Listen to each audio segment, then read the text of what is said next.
I promise, one of these days, I'm gonna learn to keep my mouth shut and mind my business. So this gentleman walks in. It's a public setting, so you don't pay him much attention. He's walking and he's looking a little confused, but I don't pay him no mind at first. I figure whoever he's looking for or whatever he's looking for, he gonna find eventually. He doubles back, still looking confused. So I said, sir, are you looking for somebody? Can I help you? He says, yeah, I'm looking for Miss Bertha, for example, for the sake of the story. So the name sounded familiar to me to the point that I said, oh, maybe I know the person who would know Miss Bertha. So I said, okay, sir, come with me. Come here. I'm going to help you find her. So I go and he's following me.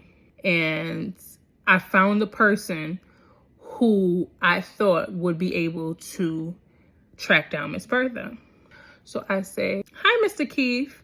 This gentleman here is looking for Miss Bertha. Have you seen Miss Bertha? So he says, she was over here just a second ago. She might be, and you know, he starts to say she might be here, there, everywhere, whatever.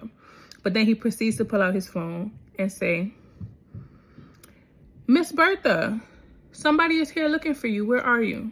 And just like that, Miss Bertha appears. So he walks straight over to Miss Bertha, and me feeling proud of myself, I start walking away. It's not really important, but it's important enough to know that the person who I thought I was looking for didn't look like Miss Bertha at all.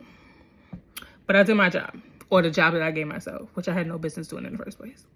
Should have just sat down and mind my business. So he finished his business with Miss Bertha, and he catches up with me. He was like, oh, thank you, miss. I appreciate you.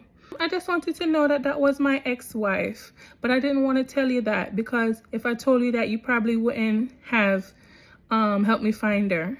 And to that, I'm like, oh, okay.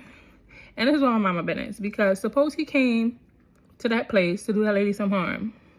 Now I'm an accessory to the unalivecation of this person, because I could have sat down, minded my business, say, I don't know where she at, what she doing, who she is. And that's it. Because nobody sent me on an errand. I'm gonna mind my business, I promise. One day. And today is the first day of that day.